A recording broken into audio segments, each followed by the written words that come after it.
Sé que puede parecer la típica frase cursi, pero desde que la humanidad existe ha querido volar. Sí, parece la típica frase épica, pero es verdad.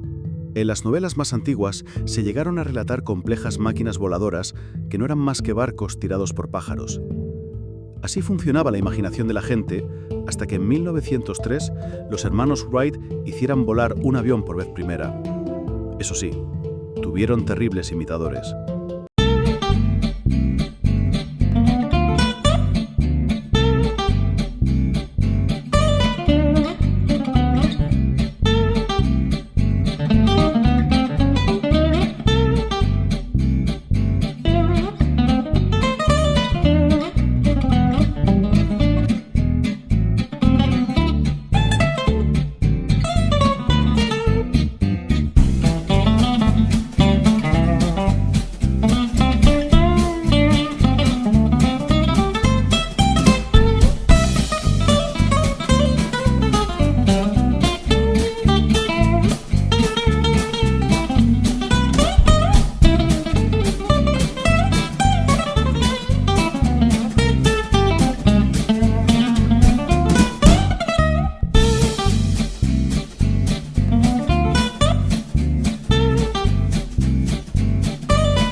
Larry Richard Walters, más conocido como Larry Walters, era un hombre que también quería volar.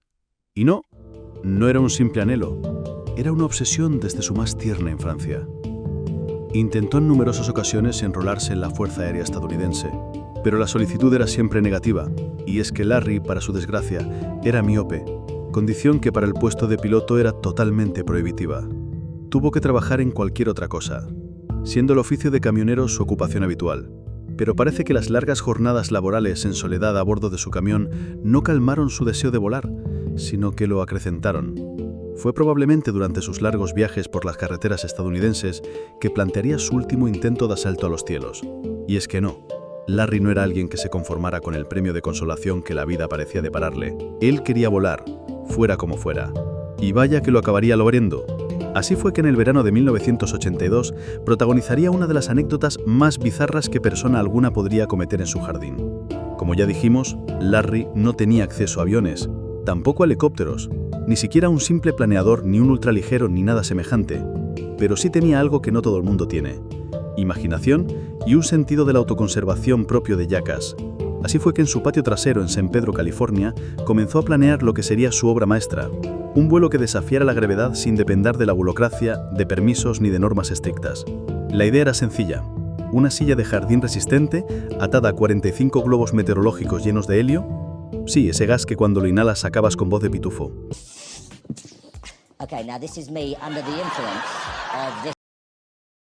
Él pensaba que, elevándose suavemente unos pocos metros, podría flotar y luego ir descendiendo gradualmente, disparando algunos globos con un rifle de aire comprimido que llevaba consigo. El resto del equipaje eran algunos bocadillos, un paracaídas improvisado que él mismo se hizo y, como no, mucha cerveza.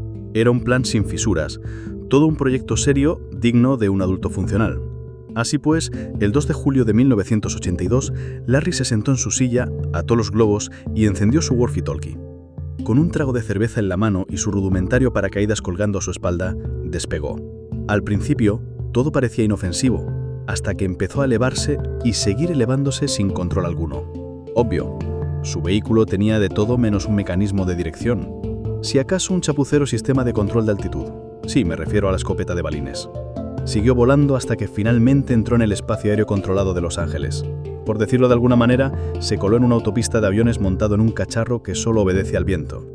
Los aviones comerciales pasaban cerca, casi esquivándolo. Desde torre de control comenzaron a recibir mensajes inverosímiles que debieron tomar como bromas.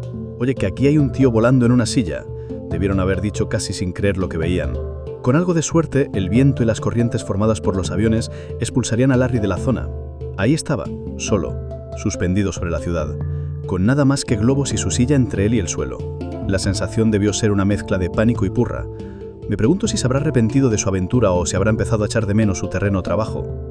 Durante 45 minutos flotó sobre Los Ángeles hasta que se dijo a sí mismo que ya era momento de volver a tierra firme.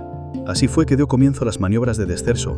Disparó algunos globos para controlar la pérdida de altitud, comunicó por radio y observó el mundo desde un ángulo que en aquellos tiempos solo los helicópteros podían contemplar. Finalmente, su aventura llegó a su fin cuando quedó enredado entre los cables de una torre de alta tensión. La caída fue peligrosa, pero sobrevivió.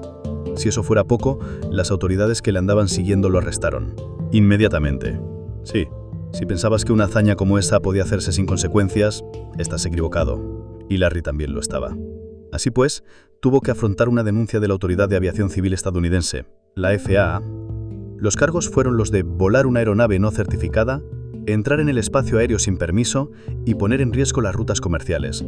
Esto último no es tontería, pues hablamos de poner en peligro aviones enteros llenos de pasajeros. Finalmente, logró apelar, pasando de tener que pagar $1.500 y no los $4.000 que le exigían en un principio. Más allá de eso, no hubo cárcel ni antecedentes penales graves. Como era de esperar, se convirtió en un fenómeno mediático.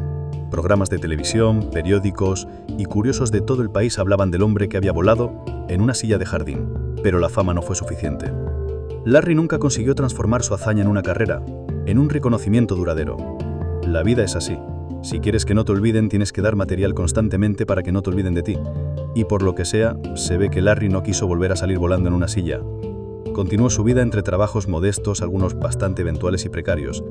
Sin embargo, a medida que la fama de su absurdo vuelo se iba apagando, comenzaban a crecer el aislamiento y la frustración.